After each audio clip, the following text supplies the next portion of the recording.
இந்தா ராதா, ப்ளீஸ் நீ அழுறத நிறுத்து. நீ அழுதனா எனக்கும் அழுக வரும். ப்ளீஸ் மோனையா.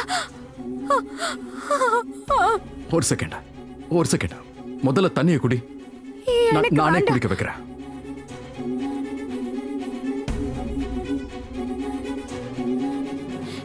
என் பாசத்துல என்ன குறை இருந்துச்சு? நான் என்ன பாவம் செஞ்சேன்னு இப்ப தண்டனை அனுபவிக்கிறேன். குஷி என்ன பார்த்து என்ன சொன்னான்னு கேட்டீங்கல்ல? எனக்கு துளசி அம்மாவுக்கும் உனக்கும் நடுவில் யாராவது ஒருத்தவங்களை சூஸ் பண்ணோன்னா நான் கண்டிப்பா என்னோட துளசி அம்மாவை தான் சூஸ் பண்ணுவேன். என்ன என்ன தப்பு பண்ண? நான் என்ன குறை வச்சேன்? அட மோனையா, நான் குஷி மேல எவ்வளவு பாசமா இருந்தேன். குஷி மேல நான் என் உயிரே வச்சிருக்கேன். இன்னைக்கு அவளே என்ன தேர்ந்தெடுக்க மாட்டேன்னு சொல்லிட்டு போயிட்டா. முதல்ல உனக்கு உன்னோட ப்ராப்ளம் என்னன்னு தெரியுமா? உன்னோட மிகப்பெரிய பிரச்சனையே குஷி மேல நீ அளவுக்கு அதிகமா பாசம் வச்சிருக்கிறதா. அப்பனா அவ ஏன் என்ன தேர்ந்தெடுக்கல மோனையா? ராதா, குஷி இன்னும் சின்ன பொண்ணுதான். பிறந்த கொஞ்ச நாள்லயே அவளோட அம்மாவை இழந்துட்டால. அவ அம்மா செத்துட்டான்னு நினைச்சா அவளோட முகத்தை போட்டோஸ்ல மட்டும்தான் அவ பாத்திருக்கா. இப்ப திடீர்னு அவங்க அம்மா அவ முன்னாடி வந்து நிக்கிறா. மறுபடியும் அவங்க அம்மாவை அவ இழக்க கூடாதுன்னு நினைக்கிறா. ஆனா அதுக்காக அவளுக்கு உண்மையில பாசம் இல்லைங்கிறது அர்த்தம் இல்ல. அவ பயந்து போயிருக்கா. எங்க மறுபடியும் அம்மாவை இழந்துருவோமோங்கிற பயம். நான் உண்மையதான் சொல்றேன் ராதா. அவ உன்னையும் இழக்க விரும்பல. அவ என்னமோ பேசிட்டாதான். சின்ன பொண்ணு ஏதோ எமோஷனல் ஆகி அப்படி பேசியிருக்கா. அவ அதையெல்லாம் யோசிச்சு பேசல ராதா. இந்த விஷயத்தெல்லாம் தயவு செஞ்சு மனசுல எடுத்துக்காத ப்ளீஸ். இதை எப்படி மனசுல எடுத்துக்காம இருக்க முடியும் மோனையா? எப்படி எடுத்துக்காம இருக்க முடியும்? இன்னைக்கு என்னோட குஷி என்ன தேர்ந்தெடுக்கல. என்னை விட்டு விலகி போறா. என் மேல கோவமா இருக்கா. இதெல்லாம் நினைக்க என் மனசு வெடிச்சிரும் போல இருக்கு. நான் என்ன பண்ணுவேன்? எதுவும் பண்ண வேண்டாம். கொஞ்சம் அமைதியாரு, தைரியமாரு. தைரியத்தை இழக்க வேண்டாம் ப்ளீஸ். ராதா, தைரியமாரு ப்ளீஸ். எப்படி தைரியமா இருக்க முடியும் மோனையா? என்னோட தைரியமே என் குஷி தானே. இன்னைக்கு அவ என்னை விட்டு தூரமா போயிட்டா. நான் அவளை என்னோட மகளை நினைச்சா, ஆனா அவ என்ன அவளோட அம்மாவா நினைக்கல. என்ன பண்றது? ராதா, எனக்கு நல்லா தெரியும் இந்த நிலைமை உனக்கு கஷ்டமா தான் இருக்கும். அண்ட் நீ தானே சொல்லுவ, நம்ம சூழ்நிலை கடினமா இருக்கும்போது அந்த கிருஷ்ண பரமாத்மா நம்மளை சோதிக்கிறாருன்னு நினைச்சுக்கணும்னு. அந்த நேரத்துல நாம தைரியமா இருக்கணும் இல்லையா? அப்பதானே நாம பாஸ் ஆக முடியும். மொத்தத்துல இப்ப எனக்கு ஒரு விஷயம் தான் தோணுது. இந்த சோதனை இல்லைன்னா கண்டிப்பா ஃபெயில் ஆயிடுவேன்னு தோணுது. ராதா, என்ன பேசுற நீ? எப்படி நீ ஃபெயில் ஆவ? நீ மறந்துட்டியா? ராதா மோகன் சேர்ந்து இருந்தா தானே எப்பவும் ஹிட். நான் உன்னை ஃபெயில் ஆக விட மாட்டேன்ல.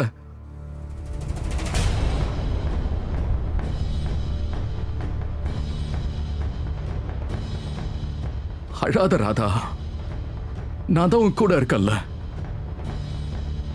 சரியா?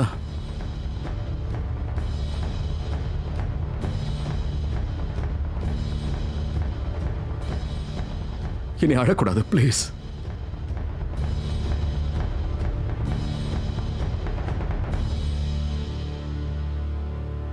போதும்.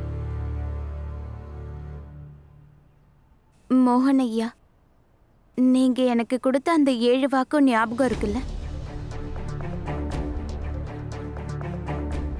என்ன இப்படி கேக்குற? அஃப்கோர்ஸ் ஞாபகம் இருக்கு. அப்ப உங்களுக்கு எனக்கு நீங்க கொடுத்த முதல் வாக்கு ஞாபகம் இருக்குல்ல?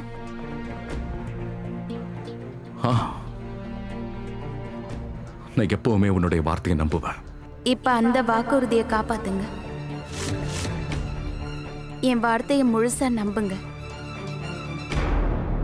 மோகனையா, அந்த பொம்பளை துளசி அக்கா கிடையாது. ஒரு வார்த்தை நான் சொல்றது கேளுங்க. ராதா ப்ளீஸ், இந்த துளசியோட பேச்ச மறுபடியும் ஆரம்பிக்காத ப்ளீஸ். கொஞ்ச நேரம் அமைதியா இருக்கியா?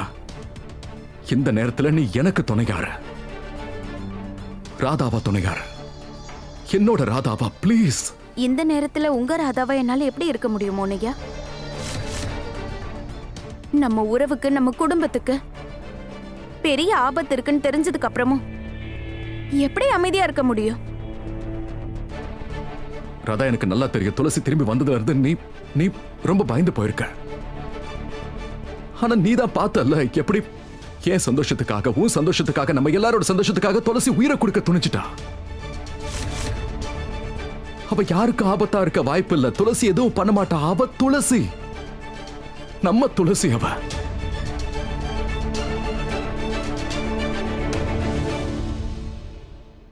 சரி, ஒரு நிமிஷம் அது துளசி அக்கானே வச்சுப்போம். நான் தான் தப்புன்னு வச்சுப்போம். அவங்களால நம்ம குடும்பத்துக்கு எந்த ஆபத்தும் இல்லைன்னே நம்ம வச்சுக்கலாமே. இருந்தாலும் நீங்க எனக்கு வாக்கு கொடுத்ததுனால ஏன் தரப்ப பேசுறதுக்கு எனக்கு ஒரு வாய்ப்பு கொடுப்பேன்னு சொல்லியிருக்கீங்க.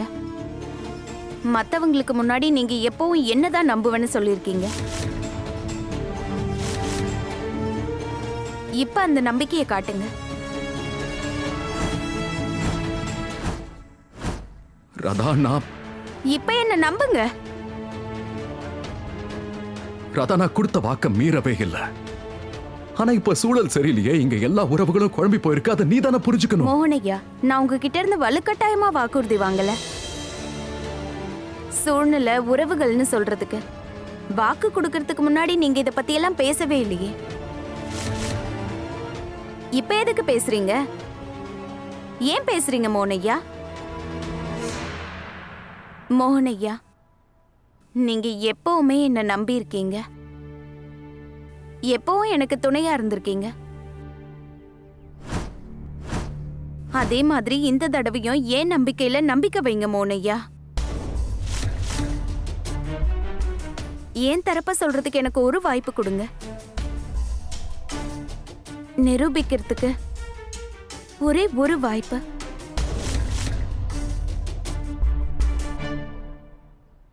சரி ராதா, நான் உனக்கு ஒண்ணு இல்ல 2 வாய்ப்பு தரேன்.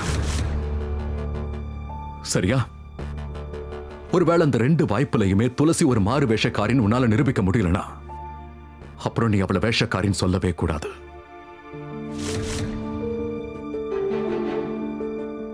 துளசிக்கும் மத்தவங்களுக்கு கஷ்டம் வர மாதிரி எந்த ஒரு காரியத்தையும் நீ பண்ணவே கூடாது. அதுக்கப்புறம் என்னோட நம்பிக்கையை தான் நீ நம்பி ஆகணும். இப்ப நீ எனக்கு வாக்கு கூட.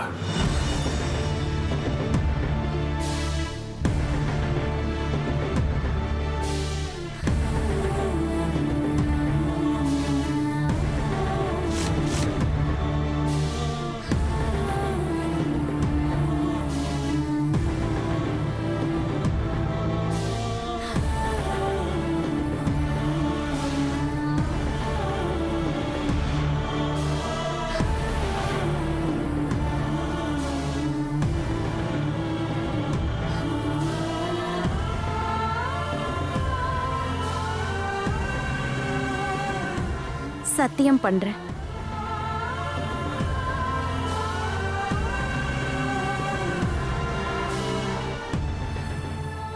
நான் உங்ககிட்ட இருந்து வாய்ப்பை வாங்கிட்டேன், சத்தியமும் பண்ணிட்டேன். ஆனா எங்க இருந்து ஆரம்பிக்கிறதுன்னு எனக்கு ஒண்ணுமே புரியல. இப்ப ஒவ்வொரு கதையும் எங்க இருந்து ஆரம்பமாகுமோ அங்க இருந்து தான் நானும் ஆரம்பிக்கணும். இப்போ ஓகேவா? ம்.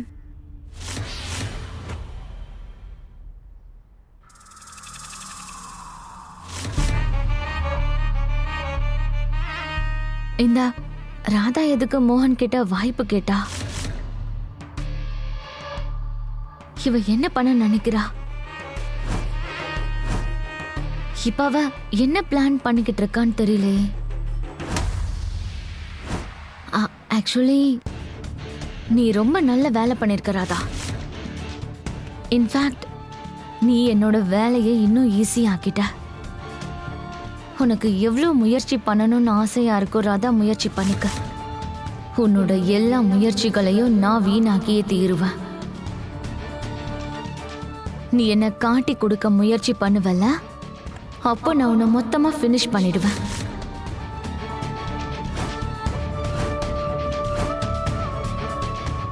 ராதா துளசி அனுப்புறதுக்காக திட்டம் போடுறா. ஆனா கடைசியா ராதாவே வீட்டை விட்டு போயிட போறா.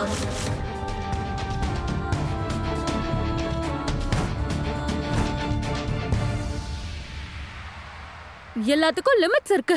ராதா துளசி நீ குதிக்க போறாங்கன்னு சொன்னா தோண்டி விடுறா.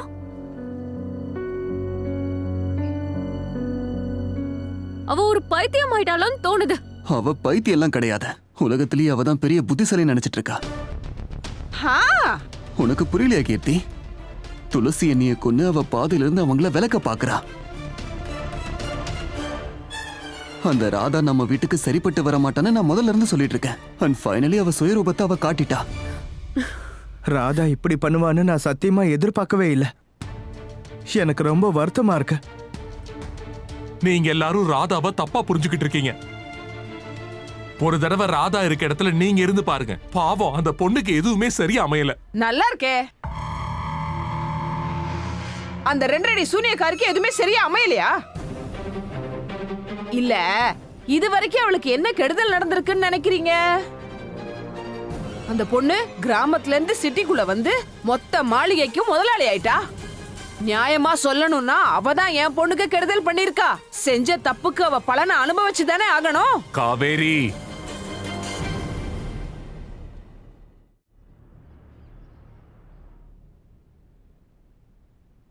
கடவுளே கிருஷ்ணா, மோனையா எனக்கு 2 வாய்ப்பு கொடுத்திருக்காரு. எனக்கு முழு நம்பிக்கை இருக்கு. எனக்கு ஒரே ஒரு வாய்ப்பு கிடைச்சா கூட போதும். அதுவும் இன்னைக்கு நான் அந்த வேஷக்காரியோட ஆட்டத்துக்கெல்லாம் முடிவு கட்டியே தீருவேன். இன்னைக்கு உண்மையான துளசி அக்காவோட கடந்த காலம் போலி துளசியோட நிகழ்காலத்தை அழிக்க போகுது.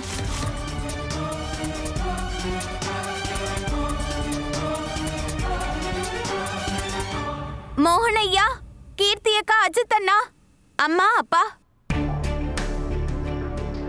ஐயோ, இப்ப எதுக்காக தேவையில்லாம கத்துற நீ?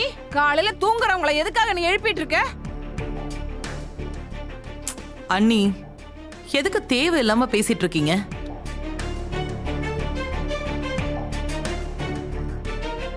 ராதா, என்னாச்சு ராதா? என்னாச்சு?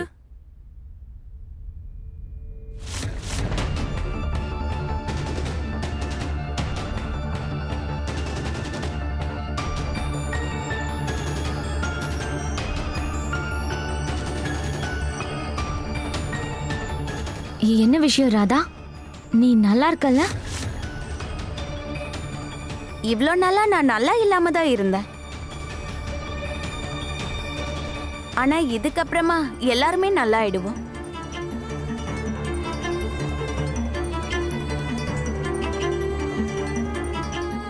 அதுக்காக நான் ஏற்பாடு கூட பண்ணிட்டேன். அப்படின்னா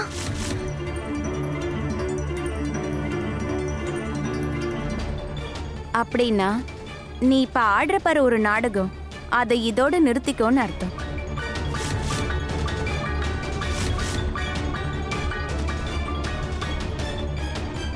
எங்க குடும்பத்தோட உணர்வுகள், எங்க குடும்பத்தோட நம்பிக்கையோட நீ இவ்வளவு நாள் ரொம்ப விளையாடிட்ட. ஏன்னா இப்போ உன்னோட பொய்யான முகத்தர கிழிய வேண்டிய நேரம் வந்துருச்சு.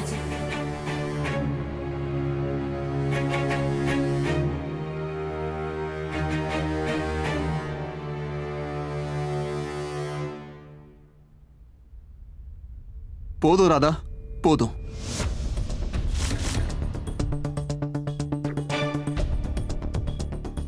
ப்ளீஸ் கொஞ்சம் நிறுத்து.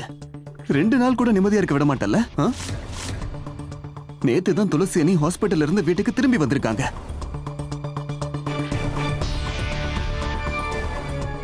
அதுக்குள்ள இப்பவே நீ புது டிராமாவை ஆரம்பிச்சிட்ட. ப்ளீஸ் எங்களை நிம்மதியா இருக்க விடு.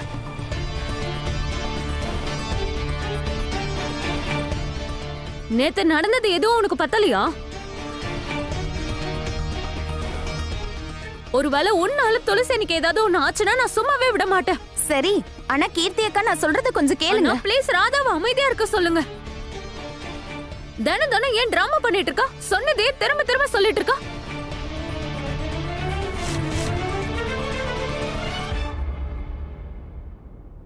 நான் உனக்கு ஒண்ணு இல்ல 2 வாய்ப்பு கொடுக்கறேன்.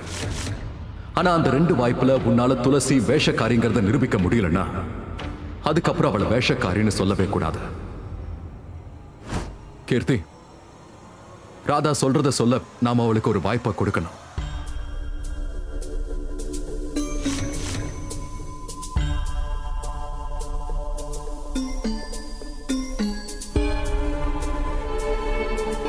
எவ்வளோ கஷ்டப்பட்டு நான் மோகனை ராதாவுக்கு எதிராக திருப்புனேன். ஆனா இவன் மறுபடியும் மாறிட்டான். பொண்டாட்டி தாசன். அன்பிலீவபிள் மோகன் அண்ணா. இவ்ளோ நடந்ததுக்கு அப்புறமும் எப்படி நீங்க ராதாவை நம்புறீங்க? எனக்கு ஒன்னும் புரியவே இல்லைண்ணா. கீர்த்தி, பரவாயில்ல, ஒன்றும் பிரச்சனை இல்லை. எனக்கும் ராதா என்ன சொல்ல வரான்னு தெரியணும். சொல்லு ராதா, என்ன விஷயம்?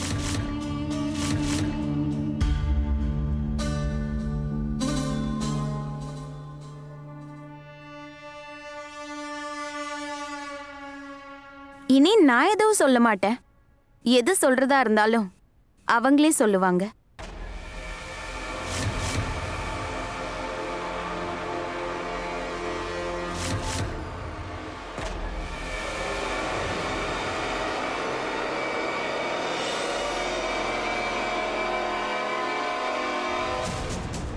நீங்க கொஞ்சம் உள்ள வரீங்களா?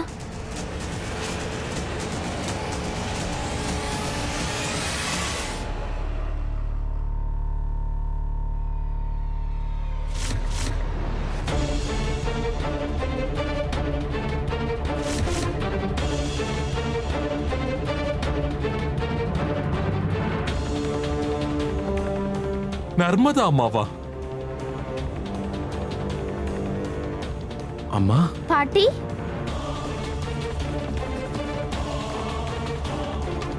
வணக்கம், வாங்க.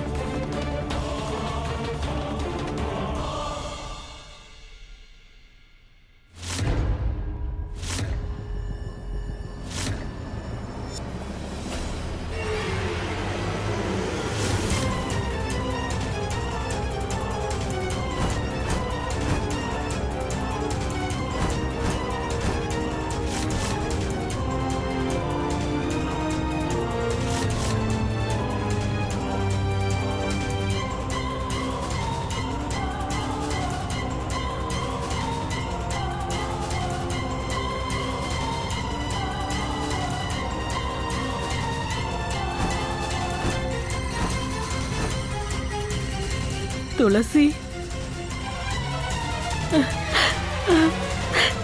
என் பொண்ணு உயிரோட தான் இருக்காளா?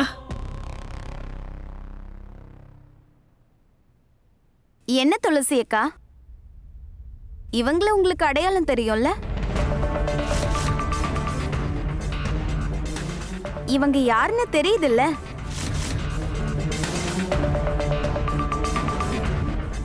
இப்ப யாருன்னு சொல்லுங்க.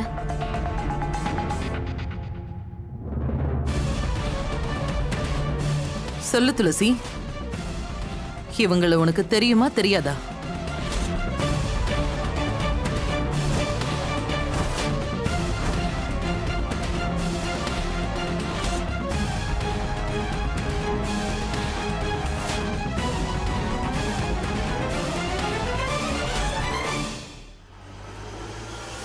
இல்ல, எனக்கு இவங்கள தெரியாது.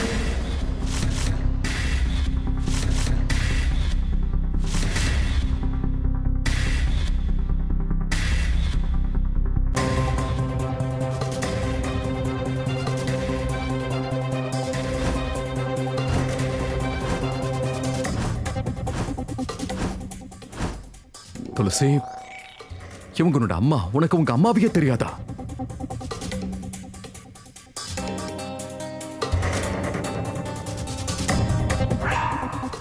இல்ல இல்ல மோகன், இவங்க என் அம்மா கிடையாது.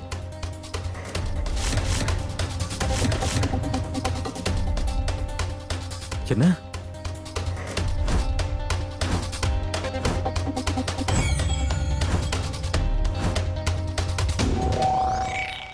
இத்தனை நாள்ல இப்பதான் முதல் முறையா இவங்க வாயால உண்மை வந்திருக்கு.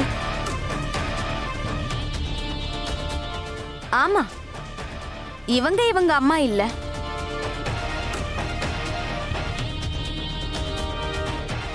எப்படி அம்மாவா இருக்க முடியும்? ஏன்னா இவங்க தான் துளசி அக்கா இல்லையே.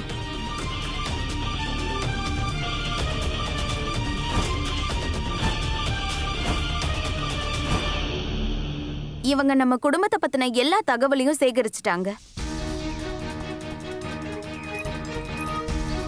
பாவம், ஆனா துளசி அக்காவோட அம்மா வீட்டை பத்தியும் அவங்க குடும்பத்தை பத்தின தகவலையும் சேகரிக்க மறந்துட்டாங்க.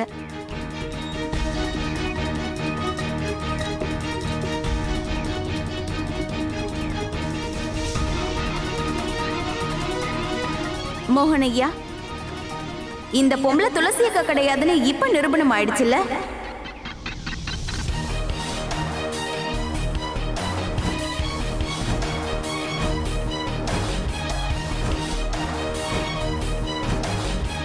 ஏன்னா இவங்களுக்கு மொத்த குடும்பத்தையும் தெரியுது, உங்களை நல்லாவே தெரியுது.